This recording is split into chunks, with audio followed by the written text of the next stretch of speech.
They laid there, like George Floyd laid there, minute after minute. If there's one picture you remember from this past weekend in Denver, let this be the one. A huge crowd telling Denver, Colorado, and America that centuries of violence against Black Americans must end. The daytime crowds march and rally with the support of city leaders, and police keep their distance.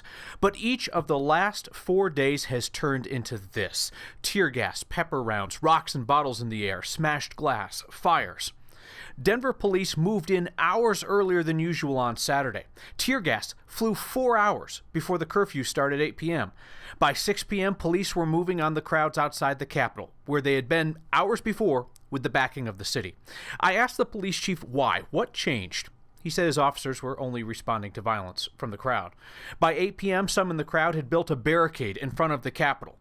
Minutes into the curfew, the tear gas went flying, police advanced, smashed the barricade, and had that crowd on the run. That left this as the lingering image long into the night. Each night. Tonight is night 5. Denver Police Chief Paul Pazen told our Steve Steger that he has seen the videos that you have likely seen circulating on social media. Videos of officers in Denver using force against protesters who are not being violent toward police. And the chief promises that Internal Affairs will take a look.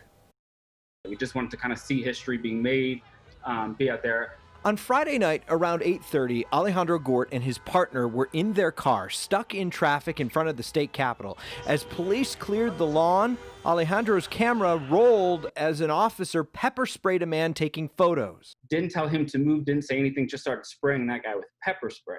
And then turned the canister on them. Leaned over the sunroof, and I put my phone up there, and he literally just started spraying pepper spray in the car as we were driving off. All of a sudden, your eyes start watering up. I mean, people have experienced this, so they know. Eyes watering up, can't see, can't breathe. He could have gave a warning, said if you don't move this car right now, I'm going to spray you with pepper spray. None of that. That video, one of a few online this weekend, raising questions about force. One shows a Denver officer firing a pepper ball at a man filming them on Saturday. Another shows officers shooting pepper balls at a car after a man inside yells at them that his girlfriend is pregnant. None of them show any obvious signs of aggressive provocation, which Denver's use of force rules require.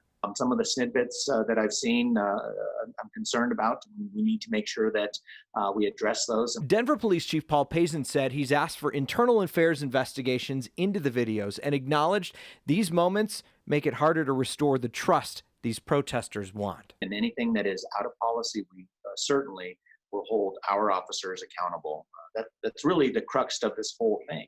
We're talking about accountability.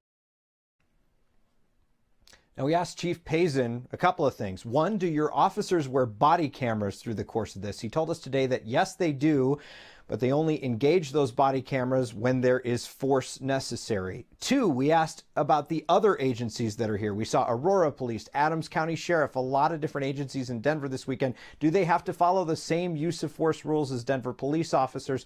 Chief Pazen told us they each have a DPD supervisor with them to try to make sure that they are following the force and understand the use of force policy in the city of Denver, Kyle.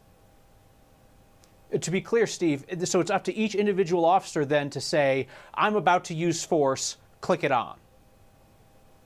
Yes. And you imagine when you're wearing riot gear, this was one of the things the chief said, it's difficult to figure out where to place that body camera, how to mount that body camera when you're wearing riot gear.